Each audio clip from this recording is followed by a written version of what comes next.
బలగం మొగలయ్య ఇక లేరు. 3 ఏళ్లుగా అనారోగ్యంతో ఇబ్బందులు.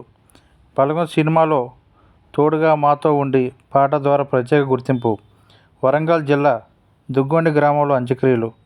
తోడుగా మాతో ఉండి నీడగా మాతో నడిచి నువ్వెక్కడికెళ్ళావు కొమరయ్య అంటూ బలగం సినిమాలో క్లైమాక్స్ పాటతో అందరినీ కంటతడి పెట్టించిన బుడుగ జంగాల కళాకారుడు పస్తం మొగలయ్య గురువారం తుదిశ్వాస విడిచారు.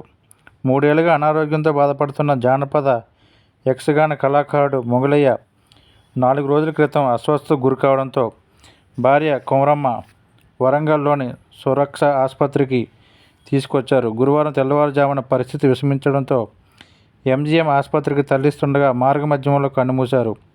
పలువురు కవులు, కళాకారులు దుగ్గొండి గ్రామానికి వచ్చి పార్థిదేహాన్ని సందర్శించి పాటతో నినాదాలర్పించారు.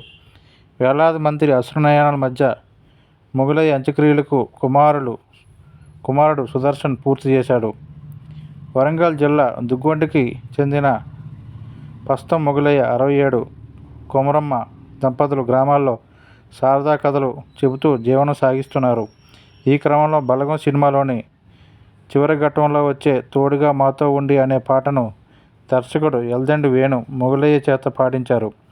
అయితే కిడ్నీ సమస్యలతో అప్పటికే 2 కళ్ళు సరిగా కనిపించకపోవడంతో ఈ సినిమాను చూడలేకపోయినానని మొగలయ్య బాధపడుతుండేవాడు. మొగలయ్య మృతిపై ముఖ్యమంత్రి రేవంత్ రెడ్డి సంతాపం ప్రకటించారు. బలగంలో మొగలయ్య పాడిన పాట చిరస్థాయిగా నిలిచిపోతుందన్నారు. బీఆర్ఎస్ వర్కింగ్ ప్రెసిడెంట్ కేటీఆర్ కూడా మాజీ మంత్రి హరీష్ రావు కూడా సంతాపం ప్రకటించారు.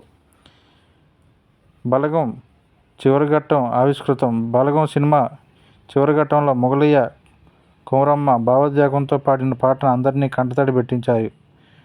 అదే సన్నివేశం మొగలయ్య అంతిమయాత్రకు ముందు ఆవిష్కృతమైంది. మొగలయ్య మృతదేహం వద్ద ఆయన భార్య పాట రూపంలో ఇద్దరి బంధాన్ని గుర్తు చేసుకుంటూ 15 నిమిషాల పాటు పాడడంతో పాటు అక్కడున్న వారందరూ కంటతడి పెట్టారు.